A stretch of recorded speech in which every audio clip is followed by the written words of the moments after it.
సంగారెడ్డి జిల్లా ఫసల్వాది గ్రామంలో గత 5 ఏళ్ల క్రితం ఏర్పాటు చేసిన డంపింగ్ యార్డ్ను అక్కడి నుంచి తొలగించాలని గ్రామస్తులు నిరసన వ్యక్తం చేశారు. ఈ చెత్త ద్వారా దుర్వాసన వస్తుందని గ్రామస్తులు ఆందోళన వ్యక్తం చేశారు.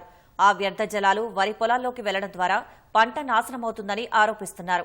ఈ క్రమంలోనే తమ సమస్యను పరిష్కరించాలని ప్రజావాణిలో వినతిపత్రం సమర్పించారు. డంపింగ్ యార్డ్ను తరలించాలంటూ నల్గొండ జిల్లా మిర్యాలగూడలో చెత్త వేసేందుకు వచ్చిన వాహనాలను అడ్డుకుని స్థానికులు ధర్నాకు దిగారు. డంపింగ్ యార్డ్ను తరలించాలని అధికారులకు ఎన్నిసార్లు ఫిర్యాదు చేసినా పట్టించుకోవడం లేదని ఆగ్రహం వ్యక్తం చేశారు.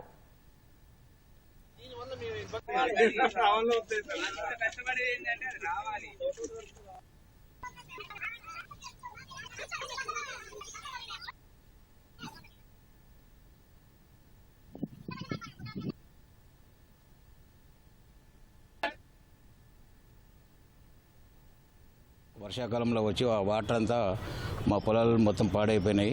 ప్లస్ అదే పక్కనే కాలనీ ఉంది మాది.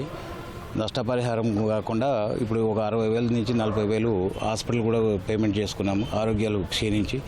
దయచేసి దీన్ని ఎట్టి పరిస్థితుల్లో డంప్ యార్డ్ తీసేయాలనేది మా ఒక మనవి. వీడికి 500 మంది చచ్చిపోయారు, మా తాన బలు చచ్చిపోయినాయి. ఆ డంప్ యార్డ్ నీళ్ళు వచ్చి వరి పొలాలు వందలు ఎకరాల పొలాలు ఖరాబ్ అయిపోయినాయి.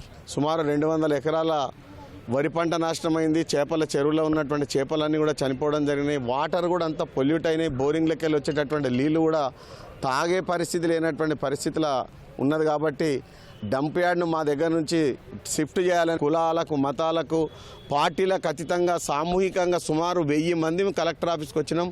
ఇన్ని ప్రభుత్వాలు మారుతున్నప్పటికీ 2 లక్షల మంది జనాభా ఉన్నప్పటికీ కనీసం పర్మనెంట్గా ఒక డంప్ యార్డ్ ఏర్పాటు చేయాలనేటువంటి సోయి కూడా ప్రభుత్వం లేకపోతే ఇది సిగ్గుచేటని చెప్పేసి నేను తెలియజేస్తూ ఉన్నాను. దాదాపు 5,000 మంది జనాభా ఉన్న ఊర్లో 1000 మంది వ్యాధులకు గురయ్యారు. పాత డంప్ యార్డ్ తీయకపోగా మళ్ళీ ఒక కొత్త డంప్ యార్డ్కి ప్రపోజల్ పెట్టి దాని పక్కనే ఇంకో 5 ఎకరాలు ఎక్స్టెన్షన్ చేస్తామని చెప్పి మా ఊరోళ్ళది ల్యాండ్ సాఫ్ చేయడం జరుగుతుంది. కాబట్టి మేము మరొకసారి భారీ ఎత్తున 1000 మంది వచ్చి ఇక్కడ ధర్నా దిగినాం. వృద్ధులు, మహిళలు, పిల్లలు మరింత శ్వాసకోశ సంబంధ వ్యాధులు వచ్చి ఇబ్బందులకు అనారోగ్యాలకు గురవుతున్నారు.